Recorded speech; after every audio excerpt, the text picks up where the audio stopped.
la. Your dream vacation to Thailand starts from 19,999 only with GT Holidays, South India's #1 travel brand. சென்னையின் number 1 mutton biryani ருசிக்க பாண்டி பஜார் பசும்பொன் ரெஸ்டாரண்ட்டுக்கு வாங்க. இனி பாண்டி பஜாரோட புதிய அடையாளம் பசும்பொன் தான். மதுரை உணவை சென்னையிலேயே ரசிக்கலாம். சாதி தெரியாதவர்கள் எல்லாம் சாதிவாரி கணக்கெடுப்பு கேட்கிறார்கள் அப்படின்றாரு. இது ராகுல தான் அவர் சொல்றாரு. அப்படிதான் நம்ம பார்க்க முடியும். இது ஒரு பதிலா? இது இந்த மாதிரி எல்லாம் ஒரு விவாதம், ஒரு ஆரோக்கியமான விவாதமா? இது அவை குறிப்பிலிருந்தே நீக்கப்பட்டிருக்கிறது. இதை நம்முடைய பாரத பிரதமர் நரேந்திர மோடி தன்னுடைய ட்விட்டர் பக்கத்தில் எடுத்து போட்டு அனுராக் தாக்கூருக்கு வாழ்த்து சொல்றாரு. இது என்ன மாதிரி அரசியல்? பாராளுமன்றத்தில் போட்டோவை காமிச்சு இதில் பாருங்க தாழ்த்தப்பட்டவர் இருக்காங்களா, பட்டியலின பக்கம் இருக்காங்களா, அல்வா கிண்டும் போது பக்கத்தில் நிற்கிறாங்களா, இது என்ன பேச்சு? இந்த பேச்சு நீங்க ஏத்துக்க முடியுமா? ஓபிசிக்கள் புறக்கணிக்கப்படுறாங்கன்னு ஒரு ஹைலைட் பண்றதுக்கு வேற என்ன அவருக்கு ஆதாரத்தோட? எந்த விஷயத்துல அல்வா கிண்டுறதுல புறக்கணிக்கப்பட்டாரா? வலது பக்கம் ஒரு முற்பட்ட வகுப்பு, இடது பக்கம் ஒரு மிகவும் முற்பட்ட வகுப்பு, அதுக்கு பின்னாடி ஒரு காஷ்மீர் பண்டிட்டா, இந்த மாதிரி பேசுறதுல என்ன இருக்குது? இது எல்லாரும் சிதம்பரம் போட்டோ 10 போட்டோ காமிக்கலாமோ, மன்மோகன் சிங் போட்டோ 10 போட்டோ காமிக்கலாமா? அந்த மாதிரி அதுல ஒண்ணுமே கிடையாது. ஜாதிவாரி கணக்கெடுப்பு எடுக்கும்போது 100% இடஒதுக்கீடு கொடுத்தாங்க. 50% மேல போக கூடாதுன்னு உச்சநீதிமன்றம் ஆணை. Right sir. இல்ல இருக்கிற ஃபேக்டே தெரிய கூடாதுன்றீங்களா? இப்படி காலத்துக்கும் இப்படியே ஓட்டுன்றீங்களா? எக்ஸிஸ்டிங்ல உள்ஒதுக்கீடு தான் நீங்க கொடுக்க முடியும் ஒழிய அதிகப்படுத்த முடியாது. பட்ஜெட் குறித்து விவாதம் பண்ண வேண்டிய விஷயம் இது மட்டும் இந்த கூட்டத்தொடர் மட்டும் இல்ல சார். தொடங்கின நாள்ல இருந்தே பிரச்சனையாவே தானே சார் இருக்கு. ஆமா, விவாதமாவே தானே சார் இருக்கு. நிச்சயமா அதுதான் பிரச்சனை. இப்போ நான் என்ன சொல்றேன், உங்களுடைய அப்ரோச், எதிர்கட்சிகளோட அப்ரோச் கொஞ்சம் மாறணும். மாறினால்தான் முடியும். இந்த விஷயமே நீங்க அந்த ஜாதி வாரி கணக்கெடுப்பை மட்டும் எடுத்து வச்சுட்டு அதை பேசிட்டு பர்சனல் ரிவெஞ்ச் ஒருத்தருக்கு ஒருத்தர் பேசிட்டு மோடி அப்படி பேசினாரு, மோடி என்னன்னா இவர் இளவரசர் இப்படி பேசினாரு, இப்படி மாறி மாறி மாறி பேச மக்கள் பிரச்சனையை பற்றி பேசுறதே கிடையாது. ஆளுங்கட்சிக்கு வசதி, ராகுல் காந்தி இந்த மாதிரி பேச பேச அவங்களுக்கு வசதியா இருக்கும். அவங்க இது மாதிரி அனுராக் தாக்கர் மாதிரி ஆளுங்களை விட்டு பேசி அவருடைய தரத்தை குறைக்கிறதுக்கு பேசி நிற்பாங்க. ராகுல் காந்தி தரம் என்னது? ஆதன் தமிழர்களுக்கு வணக்கம். பல்வேறு துறைகளில் சிறந்த ஆளுமைகளை சந்தித்து நாம் நேர்காணல் எடுத்து வருகிறோம். அந்த வகையில் மீண்டும் நம்மோடு இணைந்திருக்கிறார் அரசியல் விமர்சகர் திரு பொன் வில்சன் அவர்கள். அவரிடம் கேட்பதற்கு நிறைய இருக்கின்ற வாரங்கள் அவரிடமே கேட்போம். வணக்கம் பொன் வில்சன் சார். வணக்கம் மாதேஷ். எப்படி இருக்கீங்க? நல்லா இருக்கேன். இந்த சட்டமன்றமா இருக்கட்டும், நாடாளுமன்றமா இருக்கட்டும், மக்கள் பிரச்சனைகளை பேசதான் மக்கள் பிரதிநிதிகளை அனுப்புறாங்க. ஆனால் அங்கே அமளி துமளியாகவும் வெளிநடப்புகளாகவும் வாத பிரதிவாதங்களில் சில எக்ஸ்ட்ரீமாக ஆளுங்கட்சியும் போகிறாங்க, எதிர்கட்சியும் போகிறாங்க. ஆனால் இந்த நாடாளுமன்றம் தொடங்கியதுலேருந்தே 2024 மோடி ஜெயிச்சதுக்கு பிறகாக அவங்களுக்கு ஈக்குவலான ஏறக்குறைய நம்பர்ஸ் எதிர்கட்சியும் உட்காந்துருச்சு பலமாக. அதனால் நாடாளுமன்றம் எப்போ பார் பரபரப்பாகவே இருக்குது. வாக்குவாதங்கள் அதிகமாக இருக்குது. விவாதங்கள், வாத பிரதிவாதங்களில் சில வார்த்தைகள் எல்லாம் வேற விட்டுறாங்க. அந்த மாதிரி தான் அனுராக் தாக்கூர் வர்சஸ் ராகுல் காந்தி. ராகுல் காந்தி சாதிவாரி கணக்கெடுப்பு குறித்து ஒரு விவாதத்தை கேட்கிறார். அதற்கு திரு அனுராக் தாக்கூர் அமைச்சர், ஒரு மத்திய அமைச்சர், அவர் சொல்ல வேண்டிய பதில் எப்படி இருக்கணும், அதை நாங்கள் எடுக்கிறோம், எடுக்க மாட்டோம், இல்லை நாங்கள் இதெல்லாம் காரணமாக இருக்குது, அதை தள்ளி போடுறோம் அப்படின்னு ஒரு பதிலை சொல்லாமல் சாதி தெரியாதவர்கள் எல்லாம் சாதிவாரி கணக்கெடுப்பு கேட்கிறார்கள் அப்படின்றாரு. இது ராகுல தான் அவர் சொல்றாரு. அப்படிதான் நம்ம பார்க்க முடியும். இது ஒரு பதிலா? இது இந்த மாதிரி எல்லாம் ஒரு விவாதம், ஒரு ஆரோக்கியமான விவாதமா? அதுவும் நீக்கப்பட்ட, இது அவை குறிப்பிலிருந்தே நீக்கப்பட்டிருக்கிறது. இதை நம்முடைய பாரத பிரதமர் நரேந்திர மோடி தன்னுடைய ட்விட்டர் பக்கத்தில் எடுத்து போட்டு அனுராக் தாக்கூருக்கு வாழ்த்து சொல்றாரு. இது என்ன மாதிரி அரசியல்? நீங்க எப்படி பார்க்கறீங்க இதை? இல்லை, அது ஒரு மிகப்பெரிய தவறு. அதாவது அனுராக் தாக்கூர் பேசுறது ரொம்ப தவறு. தனிப்பட்ட முறையில் அந்த மாதிரி பேசுறது, பேரை குறிப்பிடலாம் கூட அவர் தான் சொல்றாருன்னு நமக்கு நல்லா தெரியுது. ஆனால் அந்த அளவுக்கு இறங்கி பேச வேண்டிய அவசியம் கிடையாது. அது ஒரு தவறான ஒரு முன்னுதாரணமாக தான் இருக்கும். நம்ம இப்போ ராகுல் காந்தி ஆஸ்பெக்டில் நம்ம பேசுகிறோம். எப்படின்னா அனுராக் தாக்கூர்ன்றது ஒரு அமைச்சர், அவரே அந்த மாதிரி பேசக்கூடாதுன்றது நம்ம சொல்கிறோம். ராகுல் காந்தியை பொறுத்த வரைக்கும் என்னென்னா அவர் பிரதான ஒரு கட்சியின் இப்போ பாராளுமன்றத்தில் எதிர்கட்சி தலைவர். சரி, கடந்த 10 ஆண்டுகளாக அந்த அந்தஸ்து இல்லை. ஒரு கேபினெட் மினிஸ்டர் மாதிரி தான். ஆமாம், கேபினெட் மினிஸ்டர். அதெல்லாம் மேற, அதாவது நம்மளுடைய கணக்கு பிரகாரம் பாமர மக்கள் பார்க்குறதுன்னா கேபினெட் மினிஸ்டர்லாம் பார்க்க மாட்டாங்க. மோடிக்கு எதிர், அவ்வளவுதான். மோடிக்கு இணையான ஒரு அவர் ஆளுங்கட்சி, இவர் எதிர்கட்சி, அவ்வளவுதான். இதை தான் பார்ப்பாங்க மக்கள். அப்படி இருக்கும்போது அந்த ஸ்தானத்தில் இருக்கிறவர் பேசும்போது ரொம்ப யோசிச்சு பேசணும். யாரு அப்படின்னா ராகுல் காந்தியும் சொல்றேன். ராகுல் காந்தி யோசிக்கணும். ஆமா, ராகுல் காந்தி இப்ப ராகுல் காந்தி சாதிவாரி கணக்கெடுப்பு தானே சார் கேட்கிறாரு. சாதிவாரி கணக்கெடுப்பு எதை வச்சு கேட்கிறாரு? அவர் ஜாதிவாரி கணக்கெடுப்பு கேட்டாருன்னா தவறு கிடையாது. சரி, கடந்த 50-60 வருஷமா அவங்க எடுக்கவும் இல்லை. அது வந்து நேருவும் எதிர்த்தாரு. அதுக்கப்புறம் வந்து நம்ம ராஜீவ் காந்தியும் அந்த நேரத்தில் எதிர்த்தாரு மணல் கமிஷன் வரும்போது. அது எல்லாருக்கும் தெரியும். இவங்க ஒரு முறை சென்செக்ஸ் எடுத்துட்டாங்க, காங்கிரஸ் ஒரு முறை எடுத்திருக்காங்களே. ஆமா, ஏதோ இவங்க நிலையை மாற்றிட்டு இவங்க எடுக்கணும்னு சொல்றாங்க. அது தவறு கிடையாது. ஆனா சட்டமன்றத்து இது பாராளுமன்றத்தில் வந்து போட்டோவை காமிச்சு இதுல பாருங்க தாழ்த்தப்பட்டவர் இருக்காங்களா, பட்டியலின பக்கம் இருக்காங்களா, அல்வா கிண்டும் போது பக்கத்துல நிக்கிறாங்களா, இது என்ன பேச்சு? இது இந்த பேச்சு வந்து நீங்க ஏத்துக்க முடியுமா சார்? ஓபிசிக்கள் புறக்கணிக்கப்படுறாங்கன்னு ஒரு ஹைலைட் பண்றதுக்கு வேற என்ன அவருக்கு ஆதாரத்தோட எந்த விஷயத்துல அல்வா கிண்டதுல புறக்கணிக்கப்பட்டாரா? அதாவது மந்திரிகள் லிஸ்ட் சொல்றாங்க. அவர் வந்து வருங்காலத்துல வந்து ஒரு பிரதமர் ஆகக்கூடிய வாய்ப்பும் தகுதியும் இருக்கிற ஒரு தலைவர். எதையுமே புள்ளிவரத்தோட ஆதாரங்களோடு பேசணும். சரி, இப்போ அவர் சொல்றது தப்பு கிடையாது. இப்போ நீங்க சொல்ற வழிக்கே வரேன் நான். அல்வா கிண்டும்போது பக்கத்தில் யார் இருந்தாங்கன்றது தான் கேட்குறாரு. இது அவர் வந்து புள்ளிவரத்தோடு சொல்லணும். என்னன்னா, நாங்கள் வந்து 50 வருஷமாக ஆட்சி செய்கிறோம் சுதந்திர இந்தியாவில். நாங்கள் எவ்வளோ தூரம் வந்து நம்ம வந்து அல்வா கிண்டி பட்ஜெட்டை தாக்கல் பண்ணியிருக்கிறோம். கடந்த 2004 2014 வரைக்கும் நாங்கள் தான் பட்ஜெட் தாக்கல் பண்ணோம். அப்போ பாருங்க, எங்களுடைய அமைச்சர் முன்னாடி நிதி அமைச்சராக இருந்த சிதம்பரம் முன்னாடியோ மன்மோகன் சிங் பின்னாடியோ யார் யார் பழங்குடியின மக்கள் பட்டியலின மக்கள் நிற்கிறாங்க பாருங்க அப்படின்னு காமிச்சு ஒரு 10 படம் காமிச்சு இதை காமிச்சாருன்னா வேற விஷயம். அப்படி இல்லைன்னா இப்போ நிதியமைச்சர் நிர்மலா சீதாராமனே எடுத்துக்கோங்க. இது 7வது முறையாக தாக்கல் பண்ணுறாங்க. முறை தேசம் 6 தடவை தாக்கல் பண்ணியிருக்காரு, இவங்க 7வது முறையாக தாக்கல் பண்ணுறாங்க. அந்த ஃபோட்டோ கம்பேர் பண்ணி கடந்த 6 முறை வந்து பழங்குடியின மக்கள், தாழ்த்தப்பட்ட மக்களோ, பட்டியலின மக்களோ இவர் பின்னாடி நிற்கிறாங்க, இந்த முறை நிற்கல அப்படிங்கிறதா இருக்கா? சரி, இல்லை இந்த 6 முறை ராகுல் காந்தி யாருன்னா பேசக்கூடாதுன்னு சொன்னாங்களா அந்த இதை 6 வருஷமா? அப்போ இது என்னன்னா செலக்டிவாக வந்து இந்த விஷயத்தை பேசுறதை விட ராகுல் காந்தி பேச வேண்டிய விஷயம் மக்கள் எதிர்பார்க்கறது என்ன தெரியுமா? நீங்கள் சொன்ன ஜாதி வாரி இடஒதுக்கீடு, ஜாதி வாரி கணக்கெடுப்பு எடுத்து கொடுக்கணும் அப்படின்னு சொல்கிறாருன்னா, சுதந்திர இந்தியாவில் பட்டியலின மக்களுக்கும் பழங்குடியின மக்களுக்கும் பெரிய பிரதிநிதித்துவம் கிடைக்கல. நாங்கள் ஆட்சிக்கு வந்த பிறகு கொஞ்சம் கொஞ்சமாக அதில் திருத்தம் செய்திருக்கிறோம், கூட்டம் சேர்த்துருக்குறோம் அப்படின்னு சொல்லி அவர் என்னன்னா இந்த பட்ஜெட் தயாரிக்கிறதுல ஒரு 200-300 பேர் இருப்பாங்க. அதாவது ஃபினான்ஸ் டிபார்ட்மெண்ட்டுடைய ஆஃபீஸர்ஸோ இல்லைன்னா ஒர்க்கர்ஸோ, அதிகாரிகள், பணியாளர்கள், தொழிலாளர்கள் இருப்பாங்க. 200-300 பேர் இருப்பாங்க அந்த பட்ஜெட். அதில் எத்தனை பேர் பட்டியலினத்தை சேர்ந்தவங்க, எத்தனை பேர் பழங்குடி? நாங்க இருந்த காலத்துல எத்தனை பழங்குடி இருந்தாங்க, எத்தனை பட்டியல் இருந்தாங்க? இப்போ அவங்க எப்படி புறக்கணிக்கப்பட்டிருக்காங்க? இந்த புள்ளிவிவரம் கொடுத்தாருன்னா அது நல்லா இருக்கும். அதை விட்டுட்டு அல்வா கட்டும் போது பின்னாடி யார் நிற்கிறா பாருங்க, வலது பக்கம் ஒரு முற்பட்ட வகுப்பு, இடது பக்கம் ஒரு மிகவும் முற்பட்ட வகுப்பு, அதுக்கு பின்னாடி ஒரு காஷ்மீர் பண்டிட்டா, இந்த மாதிரி பேசுறதுல என்ன இருக்குது? இது எல்லாரும் சிதம்பரம் போட்டோ 10 போட்டோ காமிக்கலாமோ, மன்மோகன் சிங் போட்டோ 10 போட்டோ காமிக்கலாமா? அந்த மாதிரி அதில் ஒன்றுமே கிடையாது. நீங்கள் வந்து இந்த இடஒதுக்கீடின் பிரகாரம் அவங்களுக்கு இந்த நாட்டின் தலையெழுத்தை நிர்ணயிக்கக்கூடிய பட்ஜெட் தயாரிக்கிறதுல அவங்கள எத்தனை பேருக்கு இடம் இருந்து? இல்லை சார், புள்ளி விவரப்படி தான் எடுத்து ஒரு மூத்த தலைவராக ஆக போகிறவர், வருங்கால ஒரு கட்சியின் தலைவர், காங்கிரஸுக்கு வந்து ஒரு எதிர்காலம் இருக்கக்கூடியவர் அப்படி காட்டணுன்றது உங்களுடைய வாதம், ரைட்? அவருக்கு தெரிந்த மொழிநாடுகளும் அவருக்கு தெரிந்த அவர் எடுத்திருக்கிற தரவுகளின் அடிப்படையில் காட்டுறாரு. நாம அதையே எப்படி தரவாகும்? ஒரு போட்டோ காமிக்கிறது எப்படி தரவாகும் மாதேஷ்? அதான் நான் கேட்குறேன். சரி சார், அந்த போட்டோவே தரவு இல்லைன்னு நீங்க சொல்றீங்க. அந்த போட்டோவே ராகுல் காந்தி காட்டும் போதே லைவ் டெலிகாஸ்ட் நேரா ஓம் பிர்லாவுக்கு போகுது.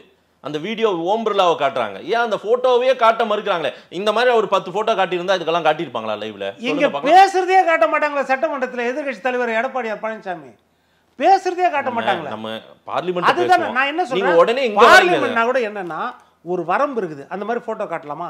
இப்போ எதிர்கட்சி அதே மாதிரி நாளைக்கு மொத்த பேரும் ஒவ்வொரு போட்டோ எடுத்துட்டு வந்துருவாங்க.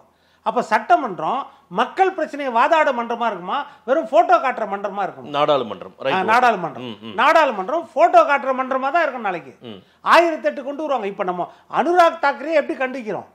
நீங்க எந்த மொழியில அவர் பேசுறாரோ அதை விட மட்டமான மொழியில நீங்க எதிர்த்து பேசுறீங்களா, அது பெரிய தவறுன்றோம்.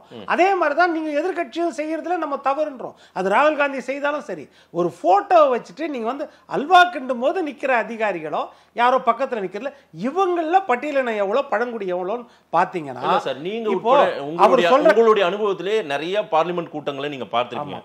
as a parliamentarian என்ன எடுத்துட்டு போகணும், என்ன பேசணும்ன்றது இன்னைக்கு என்ன இவங்களுக்கெல்லாம் பாடம் எடுக்க வேண்டிய நிலையில இருக்காங்க. அப்படியெல்லாம் ஒண்ணு கிடையாது. ராகுலே ஏற்கனவே பல முறை எம்பியா இருந்து உள்ள போனவர் தானே, அவருக்கு தெரியாதா என்ன? இல்ல, அனுராக் தாக்கூர் எத்தனை தடவை எம்பியா இருந்து ரைட், அவரும் தான் வார்த்தை. மோடி எத்தனை தடவை இருந்து போயிருக்காரு, அவரோட வார்த்தைகளை நம்ம கண்டிக்கிறோம் சார். இவ்வளோ பேசும்பொழுது அதே போலதான் ராகுலா இருந்தாலும் மக்கள் எதிர்பார்க்கிற பிரச்சனைகளை பேசும்பொழுது நம்ம பாராட்டணும். இந்த மாதிரி விஷயம் போது இப்ப நீங்க சொன்ன ஒரு பழிக்கே நான் வரேன். இப்போ வந்து நிர்மலா சீதாராமனும் மோடியும் திட்டமிட்டு தான் பழங்குடியின மக்களும் பட்டியலின மக்களும் புறக்கணிச்சிட்டாங்கன்ற வார்த்தையை தானே சொல்ல வராங்க. அவங்க என்ன சொல்றாங்க, ஒரே ஒரு ஸ்டேட்மெண்ட் சொல்றாங்க சார். காங்கிரஸும் திமுக உட்பட அத்தனை பெருமை எதிர்க்கட்சிகள் இந்தியா கூட்டணி ஓபிசி மக்களை நல்லா திட்டம் போட்டு ஏமாத்துறாங்க. மோடியை உட்கார வச்சுட்டாங்க. ஓபிசி மோடியை உட்கார வச்சுட்டு திட்டம் போட்டு ஓபிசிகளை புறக்கணிக்கும் வேலையை அவங்க செஞ்சுருக்காங்க. அதே வார்த்தையை இன்னொரு கட்சிக்காரோ யாரோ கேட்டாங்கன்னு வச்சுக்கோங்க. இப்ப நீங்களே கேட்கலாம், இல்ல நானே கேட்கலாம். இப்ப இவங்க வந்து வேணும்னு தானே புறக்கணிச்சாங்கன்ற அந்த போட்டோ காமிச்சு அதே மாதிரி நான் கேட்கிறேன். இப்ப ராகுல் காந்தி அந்த பிரச்சனையை எடுத்து சொல்லும்போது ஒரு முக்கியமான பிரச்சனையை வேண்டும் மறுத்துட்டாரு, புறக்கணிச்சிட்டாரு. அந்த போட்டோவில் அல்வா கண்டுமோ பின்னாடி சிறுபான்மை கிறிஸ்தவர் எத்தனைங்கிறாங்க, இஸ்லாமியர் எத்தனைங்கிறாங்க, சரி, சீக்கிரம் எத்தனைங்கிறாங்க, பௌத்தர் எத்தனைங்கிறாங்க, புத்த மதத்தில் இருக்கவங்க எத்தனை. இதான் சொல்ல வரேன், அதைத்தான் சொல்ல வரேன். அவரு கேட்கல, இதை கேட்கலாம் எதிர்கட்சி. அப்ப இந்த வார்த்தையை ஏன் கேட்கல? சிறுபான்மை ஓட்டு உங்களுக்கு வேணும்ல, சிறுபான்மை மக்கள் பின்னாடி நிக்கிறாங்களா, அவங்க பிரதிநிதித்துவம் இருக்குதா? அப்ப அதையே ராகுல் காந்தி கேட்கல. அப்போ வேணும்னு இவர் வந்து சிறுபான்மை மக்களை புறக்கணிச்சார். இல்ல, ஓபிசி மக்களை பிஜேபி ஏமாத்துதுன்னு இவங்க குற்றச்சாட்டு வைக்கிறாங்க. இதே குற்றச்சாட்டு எதிர் தரப்புல சொல்லாங்க. சில இது ரூட்டை எடுத்து கொடுங்க. இதே மாதிரி தானே வரும். அதுதான் நான் சொல்றேன். அதனால தான் நான் என்ன சொல்றேன், அந்த புள்ளி விவரத்தை வச்சு ஒரு ஆக்கப்பூர்வமான எதிர்கட்சி தலைவர், நாளைக்கு பிரதமர் வாய்ப்பு இருக்கிற தலைவர், தகுதி இருக்கிற தலைவர்னு சொன்னாங்க. அப்போ அவர் சொல்லும் பொழுது இந்த மாதிரி ஒரு போட்டோ, அல்வாக்குன்ற போட்டோ எடுத்து காமிக்கிறதை விட புள்ளி விவரத்தோட ஆதாரத்தோட கொடுங்க. உங்க இந்த நாட்டின் நிதிநிலை அறிக்கையை தயார் பண்ணதுல எத்தனை பேர் புறக்கணிக்கப்பட்டிருக்காங்க, சிறுபான்மை புறக்கணிக்கப்பட்டிருக்குது, அதே மாதிரி தாழ்த்தப்பட்ட மக்கள், பழங்குடியின மக்கள், அந்த ஆதாரங்களை கொண்டு வந்து கொடுத்து நீங்க பேசுங்க. இடஒதுக்கீடு நம்ம கொண்டு வந்த பிறகு கூட இவ்வளவு புறக்கணிப்பு நடந்திருக்குது அப்படின்றது பேசினா இது ஒரு இந்த கம்யூனிட்டி சென்சஸ் ஆகட்டும், அதே போல மக்கள் தொகை பப்ளிக் சென்சஸ் ஆகட்டும், இதையே எடுக்க முடியாதா என்ன? சாத்தியம் இல்லாத ஒன்றா? இதை எடுக்கலாம் இல்லை இமீடியட்டா? இதே மாதிரி தான். அதாவது எல்லா மாநிலமும் கன்சென்சஸா வரணும். சில மாநிலங்கள் அதை ஏத்துக்க மாட்டேங்குது, சில மாநிலங்கள் ஏத்துக்குது. இன்னொன்னு இல்ல, இந்திய அளவில் எடுத்தா, ஒன்றிய அரசு எடுத்தா எல்லாரும் ஏத்துக்கிட்டு தான் ஆகணும். இல்ல, அதை நான் சொல்ல வரேன். என்ன யாரும் ஏத்துக்க மாட்டாங்க. அப்புறம் மாநிலங்கள் எடுக்கணும்ல, மாநிலங்கள் ஏன் எடுக்கல? இன்னொரு பக்கம் இது வரைக்கும் அந்த இடஒதுக்கீடை பற்றி ராகுல் காந்தியோ இல்லைன்னா காங்கிரஸோ இது வரைக்கும் பேசியிருக்காங்களா? பேசியிருக்காங்க, பல நேரங்களில் பேசியிருக்காங்க. ஜாதி வாரி கணக்கெடுப்பு எடுக்கணும்னு என்றைக்கு பேசியிருக்காங்க, என்னைக்கு செயல்படுத்தியிருக்காங்க? அகில இந்திய அளவில் கிடையாது. சில குறிப்பிட்ட மாநிலங்கள் இப்போ பீகாரில் எடுத்திருக்கிறாங்க, கர்நாடகாவில் எடுத்திருக்காங்க, பீகாரில் இடஒதுக்கீடு கொடுத்துட்டாங்க. அதே மாதிரி இது மாநிலங்களும் எடுக்கலான்னு ஒரு சரத்து இருக்கு. நீங்க சர்வே சென்சஸ் குழப்பம் வேணாம், ரெண்டும் ஒன்று தான். இதெல்லாம் சும்மா டெக்னிக்கல் வேர்ட்ஸை பயன்படுத்தி ஏமாத்தக்கூடாது மக்கள். சர்வேனாலும் சென்சஸ்னாலும் ஒன்று தான், அவ்வளவுதான். அதுல வந்து நீங்க இந்த சரத்தையும் சேர்த்துக்கலாம், யாருமே வேண்டாம்னு சொல்ல. அந்த ஆக்ட் பிரகாரம் 2008 மக்கள் தொகை கணக்கெடுப்பு எடுக்கும்போதே இது ஒரு வரி எடுக்கலாம், தாராளமா எடுத்திருக்கலாம். ஆனா தமிழ்நாடு ஏன் எடுக்க மறுக்குது? இப்ப பீகார் எடுத்ததுல உச்ச நீதிமன்றம் என்ன சொல்லுச்சு? 50% அவங்க வந்து 75% என்னமோ மாற்றும் பொழுது, அதாவது இந்திரா சகானி கேஸ்ல வந்து 50% மேல போக கூடாதுன்னு ஒரு தீர்ப்பு இருக்குது. அதை கூடுதலா பண்ணதால நாங்க இதை வந்து ரிஜெக்ட் பண்றோம் தான் சொன்னாங்க ஒழிய அவங்க எடுத்த கணக்கெடுப்பு தவறு இல்ல, இந்த கணக்கெடுப்பை ஏத்துக்க மாட்டோம். இது வந்து இந்தியா சாதிவாரி கணக்கெடுப்பையோ மக்கள் தொகை கணக்கெடுப்பையோ மத்திய அரசே ஒன்றிய அரசு எடுக்கலாம். எடுத்துட்டா இதை மாநிலத்துக்கிட்ட கேள்வி கேட்கறதுக்கு என்ன அந்த ஸ்பேஸ் எதுக்கு? நம்ம மாநிலத்துக்கு அதான் சொல்றேன், நேரடியா ஒன்றிய அரசு எடுத்துட்டா முடிஞ்சிருது இல்ல? அகில இந்திய அளவுல எடுக்கும் பொழுது சில மாநிலங்கள்ல எதிர்க்கிறாங்க, அந்த இடஒதுக்கீடு அந்த மாதிரி கணக்கெடுப்பு வேண்டான்றாங்க. சில மாநிலங்கள் தான் வேணும் அப்படின்னு சொல்லுது. அப்ப இது கன்சென்சஸ் வரணும். இப்ப நீங்க வந்து நம்ம சிஏஏவே நம்ம இல்ல, சில மாநிலங்கள் ஒன்றிய அரசு எடுத்தா இதை வந்து வேண்டான்னு சொல்றதுக்கு சில மாநிலங்கள் இருக்கு. ஆமா, ஜாதி வாரி கணக்கெடுப்பு வேண்டான்னு ஏத்துக்கிற, அதை வேண்டான்னு புறக்கணிக்கிற மாநிலங்கள் சிலது இருக்கு. இல்ல சார், நம்ம தான் நீங்க தான் சர்வே வேற சென்செக்ஸ் வேறன்னு இங்க குழப்பாதீங்க, எல்லாம் ஒண்ணுதான்ட்டீங்க. சர்வேவா எடுங்க. மத்திய அரசும் எடுக்கலாம், மாநில அரசும் எடுக்கலாம். ரெண்டுமே எடுக்கலாம். இல்லனா சென்செக்ஸா எடுக்கட்டும் சார். மத்திய அரசு சென்செக்ஸா எடுக்கட்டும். இப்போ மத்திய அரசு எடுக்கணும்னு சொல்றதுல நியாயம் இருக்குது, இல்லன்னு சொல்ல. 50-60 வருஷமா காங்கிரஸ் ஏன் எடுக்கலன்னு கேக்குறேன் சார். அவங்க எடுக்கலன்னா அவங்கள புறந்தள்ளிட்டு மூணாவது முறையும் மோடியை கொண்டு வந்து உட்கார வச்சிருக்காங்க, பிஜேபி கொண்டு வந்து உட்கார வச்சிருக்குது. அவங்க எடுக்கல தான். ஆனா இன்னைக்கு அவங்க தான் வந்து முன்னாடி நின்னு கேக்குறாங்க. ரைட், எடுத்துட்டு போலாம்ல. ரெண்டு விஷயம். இப்போ நீங்க வந்து மக்கள் தானே உட்கார்ந்து உட்கார வச்சிருக்காங்க, எதிர்கட்சி உட்கார வைக்கல. இப்போ ஜாதி வாரி இடக்கொடி கணக்கெடுப்பு எடுக்கணும்னு நம்ம ராகுல் காந்தி தான் பேசுறாரு. அது மக்களின் குரலா தான் ஒலிக்கிறாரு. ஆமா, இல்ல மக்கள் ஓட்டு போடல, எதிர்கட்சியா தானே உட்கார வச்சிருக்காங்க. சார் அதான் சொல்றேன். இப்போ நீங்க சொன்ன பாயிண்ட்லயே வரேன். நீங்க 3 முறை மக்கள் தான் தேர்ந்தெடுத்தாங்கன்னா இந்த ஷரத்துக்காக இவங்களை எதிர்கட்சியில உட்கார வச்சிருக்காங்க. கேட்கறது நியாயம், இல்லன்னு சொல்ல நான். ஆனால் நீங்க ஏன் செய்யலன்ற ஒரு கேள்வி இருக்கு. நீங்க இவ்வளவு நாள் நாங்க செய்யலன்றதுக்கு நாங்க வருத்தம் தெரிவிக்கிறோம், நீங்க இப்ப எடுங்க. இல்ல நம்ம ரெண்டு பேரும் ஒரு தனி நபரா பொன் வில்சன் சார நீங்க பேசலாம். மாதேஷா நான் சொல்றேன் சார். நமக்கு வந்து இந்த ஒரு சென்செக்ஸோ ஒரு சர்வேவோ சாதிவாரி கணக்கெடுப்போ வேணுமா வேண்டாவா? இப்போ ரெண்டு விஷயம் இருக்குது மாதிரி ஓப்பனா சொன்னீங்க சார்.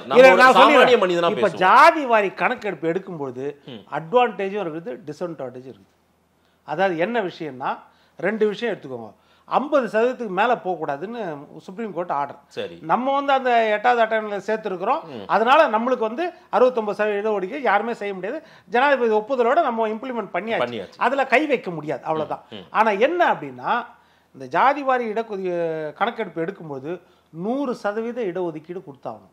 சரி, கொடுத்தாகணுமா இல்லையா? சரி, 50% மேல போக கூடாதுன்னு உச்சநீதிமன்ற ஆணை. Right sir. இல்ல இருக்கிற ஃபேக்டே தெரிய கூடாதுன்றீங்களா? எப்படி காலத்துக்கும் இப்படியே ஓட்டுன்றீங்களா? எக்ஸிஸ்டிங்ல உள்ஒதுக்கீடு தான் நீங்க கொடுக்க முடியும் ஒழிய அதிகப்படுத்த முடியாது. இது இப்ப நம்ம 69% இடஒதுக்கீடு, இதுல உள்ஒதுக்கீடு நீங்க கொடுக்கல. இது எங்க இஷ்யூ வருதுன்னா, ஒவ்வொரு சமூகமும் எங்களுக்கு ஒரு உள் இடஒதுக்கீடு கொடுக்கணும் எல்லாருமே அங்கங்க எல்லாரும். கண்டிப்பா இதுல என்ன பிரச்சனைனா, எல்லாருக்கும் எடுத்துருங்க. யார் அதுல பெரும்பான்மை இருக்கோ அவங்களுக்கு கொடுங்க. எனக்கு 10 ரூபா கொடுக்குறீங்களாப்பா, எனக்கு 3 ரூபா தான் வரும்னா 3 ரூபா கொடுங்க. அதாவது நான் ஒரு உதாரணத்துக்கு சொல்றேன், எக்ஸாம்பிளுக்கு. சார் எனக்கு இது வரைக்கும் 20 ரூபா கொடுத்துருந்தீங்க, இல்ல சார் உங்களுக்கு இனிமேல் பாருங்க கணக்கு எடுத்துட்டு உங்களுக்கு 10 ரூபா தான் வரும்னா வாங்கிட்டு தான் ஆகணும், அவ்வளவுதான் அப்படின்னு ஒத்துக்கிறேன்றாங்களா? எல்லாரும் ஒத்துக்கிறேன்றாங்களே. இல்ல நிச்சயமா வரும். இப்ப நீங்க சொன்ன கணக்கு பிரகாரம் பாத்தீங்கன்னா கூட நிறைய பேருக்கு ஏற்புடையதா இருக்காது. எப்படி சொல்லுங்க, அவங்களுடைய சதவீதம் இப்ப 100% எடுக்கணும். சரி, மொத்தம் பாப்புலேஷன் இப்போ 1 லட்சம் பேர்னா 1 லட்சம் பேர் எந்தெந்த ஜாதியும் பிரிக்கணும். அந்த 1 லட்சம் பேருக்கு இடஒதுக்கீடு கொடுக்கணுமா இல்லையா? ஆமா. அப்ப எந்த அளவுல கொடுப்பீங்க? 50% தான் இடஒதுக்கீடு கொடுக்கணும், இல்லைன்னா 69% கொடுக்க முடியும். அப்ப எல்லாருக்குமே அந்த விகிதம் வந்து குறையுமா இல்லையா? இந்த ஒரு கன்ஃபியூஷன். ஒரு கான்ஸ்டிடியூஷன் படியும் நம்முடைய கடைசி உச்சபட்ச அதிகாரம் நீதிமன்றம் 50% மேல கொடுக்க கூடாதுன்னு சொல்றத நீங்க வந்து பதிவு பண்ணிட்டே இருக்கீங்க. நாளைக்கு வந்து இதான் ஃபேக்ட்னா ஒரு அரசாணையை போட வேண்டியதுதான், நாமளே ஒரு டிக்ளேர் பண்ண வேண்டியதுதான். இதை ஐயா ஒரு அரசால இதை செயல்படுத்த முடியாதா, முறைப்படுத்த முடியாதா, இதை வகுக்க முடியாதா, ஒரு எல்லை ஒரு பார்டர் போட முடியாதுன்னு நினைக்கிறீங்களா? எப்படி நீதிமன்றத்தோடு இணங்கி நம்மளால பண்ண முடியாது? அதைத்தான் நான் சொல்றேன். என்னன்னா, இது 100% நீங்க ஆக்கிட்டீங்கன்னா ஜாதியை வந்து ஒழிக்கவே முடியாதுன்ற நிலைமையில நம்ம வந்துடும். இப்போ நம்ம எதுக்காக கொடுத்துருக்கோம்? ஜாதி அடிப்படையில இல்ல, உங்களை வஞ்சிச்ச அடிப்படையில இடஒதுக்கீடு. ஆனா இடஒதுக்கீடு கேட்கறவங்க எல்லாருமே, நான் அடிக்கடி குறுக்கிடுறேன்னு வேணா ஒரு தெளிவுக்காக கேட்கிறேன், இடஒதுக்கீடுக்காக தானே போராடுறாங்க. இப்போ சாதிவாரி கணக்கெடுப்பு எடுக்க சொல்றவங்களும் அதுக்கு தானே போராடுறாங்க. ஆனா இதுவே பிரச்சனைல முடிஞ்சிரும்ன்றீங்க நீங்க, அப்படியா? அது அந்த சிக்கல் வரக்கூடிய ஆபத்து சொல்லுங்க. வெளிப்படையா அரசாங்கம் வெளிப்படையா சொல்றேன். இப்ப அரசாங்கம் சொல்றதோ இல்லையா, நம்ம கேட்டதால நம்ம சொல்றோம். அரசாங்கம் எப்படின்னா, அவங்களுக்கு வந்து ஓட் பேங்க் இருக்கும். சரி, அந்த ஓட்டு வங்கிக்காக இந்த பக்கமும் பேசுவாங்க அந்த பக்கமும் பேசுவாங்க ஒழிய அவங்க வந்து ஒரு நிலையான முடிவை எடுக்க மாட்டாங்க. ஏன்னா ஒரு பக்கம் ஓட்டு ஆதரவு இருக்கும், ஒரு பக்கம் ஓட்டு சரியும். அந்த நிலைமையில அவங்க இருப்பாங்க. அது பிஜேபியா இருந்தாலும் மோடி கவர்மெண்டா இருந்தாலும் அதே நிலைமை தான். இப்போ ராகுல் காந்தி வந்தாலும் அதே நிலைமை தான். ராகுல் இவ்வளோ குரலை உயர்த்தி பேசுறாரு சாதிவாரி கணக்கெடுப்புக்கு, நாளைக்கு ஆட்சி வந்துட்டு அவங்க கூட பண்ண மாட்டாங்கன்றீங்க. பண்ண மாட்டாங்களா? நிச்சயமா இம்ப்ளிமெண்ட் பண்ணும்போது சிக்கல் நிச்சயமா வரும். இல்ல பண்ணுவாங்களா பண்ண மாட்டாங்களா? பண்றது கஷ்டம் தான், எனக்கு தெரிஞ்சு பண்றது கஷ்டம். இல்ல சார், அவங்க இவ்வளவு குரல் கொடுக்கறவங்க நாளைக்கு பண்ணுவாங்களா பண்ண மாட்டாங்களான்னு கேக்குறேன். கஷ்டம் தான், எனக்கு தெரிஞ்சு கஷ்டம். இல்ல கணக்கெடுப்பே எடுக்க மாட்டாங்கன்றீங்களா? இல்ல அவங்க இப்ப தனியா மெஜாரிட்டியோட வந்துட்டாங்கன்னா அவங்க பண்ண வாய்ப்பு இருக்குது. ஆனா கூட்டணியா வந்தாங்கன்னா பண்றதுக்கு வாய்ப்பு கம்மி. கூட்டணியா வந்தாங்கன்னா பண்றது, தனிப்பட்ட முறையில் வந்தாங்கன்னா பண்றதுக்கு வாய்ப்பு. முரண்பாடுகளின் மொத்த உருவம் தான் இந்த சாதிவாரி கணக்கெடுப்பு. ஏன்னா மாநில தலைமைகளும் சிலர் அதுக்கு எதிர்க்கும், அந்த மாதிரி எதிர்க்கும், அந்த மாதிரி பிரச்சனை வரும், நமக்கு தெரியும் அது. அதனாலதான் சொல்றேன் நானு. ஏன்னா இன்னொரு பக்கம்னா நம்மளை பொறுத்த வரைக்கும் இப்ப நம்ம 69% இடஒதுக்கீடு கொடுத்தால் தமிழ்நாட்டை பொறுத்த வரைக்கும் ஜாதிய பிரிவுல வந்து கணக்கீடு பண்ணி கொடுக்கறது நல்லது. ஏன்னா இன்னைக்கு கூட ஒரு ஜட்ஜ்மெண்ட்ல வந்திருக்குது, உள்ஒதுக்கீடு செல்லும் அப்படின்னு. ஓகே. இன்னைக்கு ஒரு சுப்ரீம் கோர்ட் ஜட்ஜ்மெண்ட் வந்திருக்குது. உள்ளொதுக்கீடுல நாங்க கொள்கை அளவில் மாறுபட மாட்டோம், அந்த உள்ளொதுக்கீடு செல்லும் அப்படின்னு கொடுத்துருக்காங்க. அதனால உள்ளொதுக்கீடு வரும்பொழுது அது செல்லாம இருக்காது அப்படின்றத நம்மளுக்கு. அதனால ஜாதிவாரி கணக்கெடுப்பு எடுத்துட்டு நம்ம அகில இந்திய அளவில் எடுக்கிறாங்களே, நம்ம தமிழ்நாட்டை பொறுத்தவரைக்கும் எடுத்துட்டு உள்ளொதுக்கீடு கொடுக்கலாம், எந்தெந்த ஜாதிக்கு எவ்வளவு கொடுக்கலாம். அது ஒரு பக்கம். நம்ம மேஜரா சாதிவாரி கணக்கெடுப்பே பேசின மாதிரி எனக்கு தோணுது. பார்லிமெண்ட் இந்த கோஷம் அதிகப்படியான அமளி துமளி என்ன காரணம்? யார் தான் இங்க தப்பு? ரெண்டு பேருமே தப்பு பண்ற மாதிரி தானே இருக்கு. பட்ஜெட் குறித்து விவாதம் பண்ண வேண்டிய விஷயம் இது. இது மட்டும் இந்த கூட்டத்தொடர் மட்டும் இல்ல சார், தொடங்கின நாள்ல இருந்தே பிரச்சனையாவே தானே சார் இருக்கு. ஆமா, விவாதமாவே தானே சார் இருக்கு. நிச்சயமா அதுதான் பிரச்சனை. இப்போ நான் என்ன சொல்றேன், உங்களுடைய அப்ரோச், எதிர்கட்சிகளோட அப்ரோச் கொஞ்சம் மாறணும். மாறினால்தான் முடியும். ஏனென்றால் கடந்த காலங்களில் ஆர்ப்பாட்டம் பண்ணிட்டு இருந்தோம், இப்போ நம்ம என்ன செய்யறோம் அப்படின்றதான் முக்கியம். இப்போ நம்ம தமிழ்நாட்டு பிரச்சனையே பெரிய அளவில் நம்ம ஒன்றும் பேசலையே. தமிழ்நாட்டு பிரச்சனைகளையே நம்மளுக்கு ஆக்கப்பூர்வமான திட்டங்களுக்காக போராட்டம் ஆர்ப்பாட்டம் எதுவுமே அங்க வந்து நடத்தப்படவில்லை. 40 எம்பிக்கள் போராடுறாங்க. நம்ம திமுக எம்பிக்கள் போராடுறாங்களா, கூட்டணி எம்பிக்கள்லாம் இல்ல. அதுதான் சொல்றேன். இப்போ நம்ம தமிழ்நாடு பிரச்சனைக்கு எங்க போராடுறாங்க இன்னைக்கு? இப்ப தமிழ்நாடு டிஃபென்ஸ் காரிடார் என்னைக்கு கொடுத்துட்டாங்க? டிஃபென்ஸ் காரிடாருக்கு நம்மளுக்கு வந்து இப்போ சென்னை, ஓசூர், அப்புறம் திருச்சி, கோவை, சேலம் 5 இடம் பிரித்து கொடுத்துட்டாங்க. அதுக்கு 2018-19 மத்திய மோடி அரசு வந்து இந்த மாதிரி உத்தரப்பிரதேசத்துக்கும் தமிழ்நாட்டுக்கும் 20,000 கோடி இந்த பாதுகாப்புத்துறை சம்பந்தமான வழித்தடம் அமைத்து அந்த ஆயுதங்கள் தயாரிக்கிறதுக்காக டிஃபென்ஸ் உத்தரப்பிரதேசத்துக்கும் நம்மளுக்கும் அங்க 5 மாவட்டம், இங்க 5 மாவட்டம் தேர்ந்தெடுத்தாங்க. 20,000 கோடி முதலீடு. அதுல 11,000 கோடி, 12,000 கோடி தமிழ்நாட்டுக்கு முதலீடு. 11,796 கோடி. சரி, இன்னைக்கு வரைக்கும் பெரிய அளவுல வரலையே.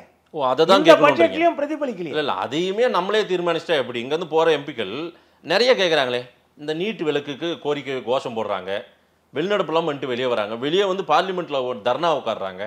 இந்த நீட் ஒழிப்பாக இருக்கட்டும், எங்களுக்கு மாநிலத்துக்கு நிதி சரியாக வரமாட்டேங்குது, எங்களுக்கு நிதி ஒதுக்குங்கன்றாங்க.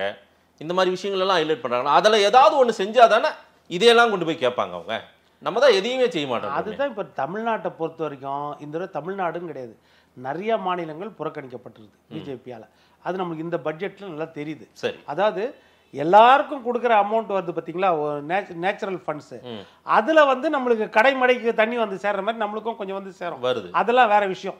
ரயில்வேனாலும் நெடுஞ்சாலைத்துறைனாலும் சரி, அதே மாதிரி எம்எஸ்எம்இ செக்டார்னாலும் சரி, எல்லாத்துக்கும் ஜென்ரலா அலாட் பண்ணுது. பட் விசேஷ சிறப்பு நம்மளுக்கு திட்டங்கள் வந்து எதுவுமே கொடுக்கல. ஓகே, இன்னைக்கு மெட்ரோ திட்டங்கள் 65,000 கோடி 2018 இருந்து நடக்குது. செகண்ட் ஃபேஸ்ல 3 வழித்தடங்கள் 65,000 கோடி. அதுக்கு மத்திய அரசு இது வரைக்கும் ஒன்றும் கொடுக்கல. ஆமாம், அதே மாதிரி எடுத்திங்கன்னா நம்ம கோவையிலையும் மதுரையிலையும் மெட்ரோ திட்டத்துக்கு திட்டம் கொடுத்தோம், அதுக்கும் ஒன்றும் கொடுக்கல. இந்த வெள்ளத்தடுப்பு எடுத்திங்கன்னா கடந்த காலங்களில் நம்மளுக்கு எப்போ பார்த்தாலும் பார்த்தீங்கன்னா வட மாவட்டங்களில் தான் வரும், சென்னையை சுற்றி தான் வரும் வெள்ளம். ஆனால் இந்த தடவை தென் மாவட்டங்கள் தூத்துக்குடி, திருச்செந்தூர், நம்ம கோவில்பட்டி, திருநெல்வேலி எல்லாம் அழிஞ்சு நாசமாக போச்சு. நல்ல பல ஊர் போயிடுச்சு. இன்னைக்கு வரைக்கும் கூட அந்த செம்மண் நிறைய வீடுகளுக்குள்ள தெரு ஃபுல்லாக, அந்த நகரம் ஃபுல்லாகவே செம்மண் இருக்குது. அது எடுக்க முடியாது. அந்த ஊரை மாற்றி வேற ஊர் தான் உற்பத்தி பண்ணணும். அந்த மாதிரி ஆயிடுச்சு. ஏரல் பக்கத்துல ஆயிரக்கணக்கான குளங்களும் ஏரி குட்டைகள்லாம் போயிடுச்சு. ஆனால் இதுக்கு நம்ம 37,000 சில்லற கோடி கேட்டால் அதுவும் உச்ச நீதிமன்றத்தில் வழக்கு போட்டு 200 கோடி வாங்கணும். சரி, இப்போ இந்த பட்ஜெட்ல பிஜேபி அதை கொடுத்துருக்கணுமா இல்லையா? அதுக்கு தான் கோஷம் போடுறாங்க, அதுக்கு தான் குரல் கொடுக்குறாங்க, அதுக்கு தான் ராகுல் காந்தி பேசுறாரு, தமிழச்சி தங்கபாண்டியன் பேசுறாங்க, ஆராசா பேசுறாரு, டிஆர் பாலு பேசுறாங்க. தமிழ்நாட்டு பிரச்சனை. சரி, தமிழ்நாட்டு பிரச்சனை நம்ம தமிழர்கள் பேசணும், அவ்வளவுதான். இது தமிழ்நாட்டு பிரச்சனை. ஆனா அகில இந்திய அளவுல பிரச்சனை எடுத்தா ராகுல் காந்தி எதை பேசுறாரு? இப்போ ஒன்றும் வேணாம், விவசாயிகளுக்கு 6,000 ரூபாய் எல்லாரும் எதிர்பார்த்துருந்தது 8,000 மாறுமானு. ஆமா, அதை குறித்து ராகுல் காந்தி என்ன பேசினாரு? விவசாய கடன் கடந்த காங்கிரஸ் ஆட்சி காட்டில் கிட்டத்தட்ட 70,000 கோடி கடன் தள்ளுபடி பண்ணாங்க மன்மோகன் சிங் பீரியட்ல. இந்த மோடி கவர்மெண்ட்ல எதுவுமே தள்ளுபடி பண்ணல. அதை பற்றி என்ன போராட்டம் பண்ணாங்க? இப்போ இந்த பிரச்சனை. அப்போ எம்என்ஆர்இஜிஏ மகாத்மா காந்தி ஊரக வேலைவாய்ப்பு திட்டம் 100 நாள் 150 நாள் ஆக்கப்படுது, அதுக்கு போராட்டம் பண்ணல. இப்போ இந்த மாதிரி இப்போ எம்எஸ்எம்இ செக்டார் எடுத்துக்கிட்டிங்கன்னா சிறு குறு தொழிற்சாலைகள் வந்து கிட்டத்தட்ட 6 கோடியே 30 லட்சம் தொழிற்சாலைகள் இந்தியாவில். அது வந்து கொரோனா காலத்தில் கால்வாசி மூடியாச்சு, வருமானமே இல்லை அவங்களுக்கு. இல்லை, பேச வேண்டியது இதெல்லாம் பேசியிருக்கணுன்றது உங்களுடைய வாதம். அப்போ என்னதான் பண்ணிட்டு இருக்காங்க? அது இந்த விஷயமே நீங்கள் அந்த ஜாதி வாரி கணக்கெடுப்பை மட்டும் எடுத்து வச்சுட்டு அதை பேசிட்டு பர்சனல் ரிவெஞ்சு ஒருத்தருக்கு ஒருத்தர் பேசிட்டு மோடி அப்படி பேசினாரு, மோடி என்னன்னா இவர் இளவரசர் இப்படி பேசினாரு, இப்படி மாறி மாறி மாறி பேச மக்கள் பிரச்சனையை பற்றி பேசுறதே கிடையாது. ரெண்டு பேர் மேலேயும் தவறு இருக்குது. அதுதான் சொல்றேன். இந்த நாடாளுமன்றத்தில் கடந்த காலத்தினாலும் மோனோபொலியா இருந்தார் மோடி. ஏன்னா கூட்டணி கட்சி கூட அவர் மதிக்க வேண்டிய அவசியம் கிடையாது. தனிப்பட்ட முறையில் 303 சீட்டு வெறும் கூட்டணிக்கு பெருந்தன்மையோட சீட்டு கொடுத்துட்டாரு, கூட்டணியில் இடம் கொடுத்துட்டாரு அமைச்சரவை. ஆனால் யார் பேச்சையும் கேட்க வேண்டிய அவசியம் இல்லை. நிறைய கொள்கைகள் அந்த மாதிரி தன்னிச்சையாக முடிவெடுத்து செய்தாங்க. இந்த மாதிரி இப்போ தன்னிச்சையாக முடிவெடுத்து செய்ய முடியாது. அதே எதிர்கட்சி வரிசையில் ஒரு அங்கீகாரத்தோடு பதவியை கொடுத்துருக்காங்க, மக்கள் பிரச்சனையை பேசுங்கன்னு. அப்போ இந்த பிரச்சனையை பேசணும் இல்லை, அதுதானே. இப்போ அதுதான் சொன்னேன், சிறு குறு தொழிற்சாலைகள் கூட இப்போ 6,30,00,000 தொழிற்சாலை இருக்குதுன்னா இந்தியாவோட இது நம்ம வரி வருவாயில் பார்த்தீங்கன்னா இந்தியாவுடைய ஜிஎஸ்டியில் 17% இந்த சிறு குறு தொழிலாளர் கொடுக்குறது தான். அவங்களுக்கு இந்த ஸ்கீமில் என்ன இருக்குது இந்த பட்ஜெட்டில்? அப்போது அதற்காக பேசணுமா இல்லையா? அதே மாதிரி வருமான வரித்துறையில் ஸ்லாபை கிட்டத்தட்ட 10-15 வருஷமாக அந்த 2 லட்சம் 3 லட்சம் 2 லட்சம் 3 லட்சம் குறைந்தபட்ச ஸ்லாப், விலைவாசி ஏறிச்சு, எல்லாமே ஏறிச்சு. அந்த மக்களுக்கு அந்த ஸ்லாபை ஒரு 7-8 லட்சம் ஆக்க வேணுமா? சரி வானாவா? நீங்கள் அதான் இது நம்ம வருவாய் குறைந்த பிரிவினருக்கு இடஒதுக்கீடு கொடுத்தீங்க. ஆமா, இடபிள்யூஎஸ் எக்கனாமிக்கலி வீக்கர் செக்ஷன் கொடுத்தாங்க. அதை காங்கிரஸும் ஆதரிச்சுது, கம்யூனிஸ்டும் ஆதரிச்சது, எல்லாம் ஒன்றா சேர்ந்து ஆதரிச்சாங்க. சரி, அதுக்கு லிமிட் எவ்வளோ? குறைந்தபட்ச வருமானம் உங்களுக்கு எவ்வளோ இருக்கணும்? 8 லட்சம் ரூபாய் வருஷத்துக்கு. 8 லட்சம் ரூபாய்க்கு கீழே இருந்தால் நீங்கள் வருவாய் குறைந்தவர்கள் ஏழைகள், உங்களுக்கு அந்த பொருளாதார வகையில் இடஒதுக்கீடு. ஆனால் அதே நீங்கள் 7 லட்சம் 6 லட்சம் சம்பாதிச்சாலும் இன்கம் டேக்ஸ் காட்டணும்னா எப்படி அது? அப்போ இன்கம் டேக்ஸ் ஸ்லாப் மட்டும் 3 லட்சம் இருக்கணும். ஆனால் வருமானத்தில் குறைந்தவர்கள் ஏழைகள்னா அவங்க ஸ்லாப் 8 லட்சம்னா என்ன அர்த்தம்? அப்போ அந்த 8 லட்சம் ஆக்கணும். இதை கேட்கணும்ல ராகுல் காந்தி, இதே கேட்கல. இவ்வளோ விஷயங்கள் நீங்கள் சொல்கிறத அடுக்குறீங்க. இதையெல்லாம் ராகுல் பேசலாம், திமுக கூட்டணி கட்சிகள் எல்லாருமே பேசலாம், இந்தியா கூட்டணி பேசணும். இதை பேச தவிர்க்கிறாங்கன்னா அங்கே நடக்கக்கூடிய அரசியல் எதற்காக, என்ன லாபத்துக்காக இதை பண்ணுறதா பார்க்குறீங்க? அதுதான், இது சீப் அரசியலாக போதா, இல்லைன்னா இப்போது ஆலோசகர்கள் தவறான ஆலோசனை சொல்கிறாங்களா என்னன்னு சொல்ல இல்லை. இதை சரிப்படுத்த வேண்டியது நாடாளுமன்ற கூட்டுக்குழு கூட ஒன்று இருக்கும், எல்லா கட்சியுமே உட்காந்து பேசுவாங்க. கிரண் ரிஜிஜு அதனுடைய முக்கிய இதாக இருக்காரு, அவருமே ராகுல் காந்தியை வசைப்பாடின்னு தான் இருக்காரு உள்ள நின்றுக்கிட்டு. அங்கே அவங்களுக்கு வசதி சார், ஆளுங்கட்சிக்கு வசதி. ராகுல் காந்தி இந்த மாதிரி பேச பேச அவங்களுக்கு வசதியாக இருக்கும். அவங்க இது மாதிரி அனுராக் தாக்கர் மாதிரி ஆளுங்களை விட்டு பேசி அவருடைய தரத்தை குறைக்கிறதுக்கு பேசி நிற்பாங்க. ராகுல் காந்தி தரம் என்னது? அவர் எப்பேற்பட்ட ஒரு உன்னத தலைவராக இருக்க வேண்டிய இடத்துல இருக்கிறார் அவரு. அப்போ அவருடைய பேச்சு எப்படின்னா மக்கள் பிரச்சனையை பேசுற பேச்சா இருக்கணும். தனிப்பட்ட மோடி இல்ல அனுராக் தாக்கூர் எல்லாம் அந்த லெவலுக்கு இவர் போக கூடாது. இவரு மக்கள் பிரச்சனையை மட்டும்தான் பேசணும். நீங்க வெறும் இப்ப நம்மளுக்கு வெளியே தெரிஞ்சது என்னது?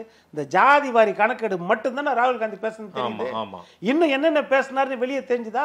இப்ப நம்ம சொல்றது ஏதாவது பேசினாரான்னு தெரியுதா? ராகுல் பேசுறதா இருக்கட்டும், எதிர்கட்சிகள் பேசுறதுல அப்ப இவங்க ரசிச்சுட்டு தான் உட்காந்துருக்காங்கன்றீங்க. ரசிச்சுட்டு தான் உட்காந்துருக்காங்க. அப்படின்னா அதனாலதான் எடுத்துன்னு போய் அவர் வலைதளத்துல போட்டுக்கிறாரு, அனுராக் தாக்கூர் பேச்சை கேளுங்க ஊரெல்லாம் சொல்லிட்டு. மோடி அப்படி போடலாமா? அது இல்ல, அதுவும் தவறு, அது பெரிய தவறு. இது ஒரு வசதியா? இது அவர் பேசுறத போய் ரசிக்கிறதுக்கு போடுறதுக்கு? அவர் என்ன பேசிட்டு இருக்காரு, அவர் இஷ்டத்துக்கு பேசிட்டு இருக்காரு. ஒரு தனிப்பட்ட மனுஷனை தாக்கி தான் மொத்த பேச்சும். சரிப்படுத்த வேண்டியது எதிர்கட்சிகள் தான். எதிர்கட்சிகள் தான் ஆளுங்கட்சியை அவங்கள தான் தரத்துக்கு உயர்த்தணும். அதுதான் எதிர்கட்சிகள். ஆனா கடந்த ஒரு 10-15 நாட்களாக ராகுல் காந்தியின் அதிரடி ஆட்டம், தாக்கு பிடிக்க முடியுமா மோடியினுடைய அரசாங்கம் அப்படின்னு எல்லாம் சில செய்திகளை நம்மளுமே பார்த்திருக்கோம். அவர் அதிரடியா இறங்கி கேள்விகள் கேட்கிறார். தடுமாறுகிறதா பாஜக அரசு அப்படின்னு நம்ம தலைப்புகள்ல நிறைய விவாதங்கள் விவாதத்துக்கு வரும். ஆனா அது ஓட்டா கன்வெர்ட் ஆகணும்ல. சரி, அவங்க எங்கேயோ போயிட்டு இருக்கிறாங்க. மோடி கவர்மெண்ட்டும் சரி ரொம்ப திட்டமிடல, அவங்க கணக்கு போட்டு எங்கெங்கயோ போயிட்டு இருக்காங்க. அவங்களுடைய சித்தாந்தங்களை இம்ப்ளிமெண்ட் பண்றதுலயே அவங்க எங்கெங்கயோ போயிட்டு இருக்காங்க.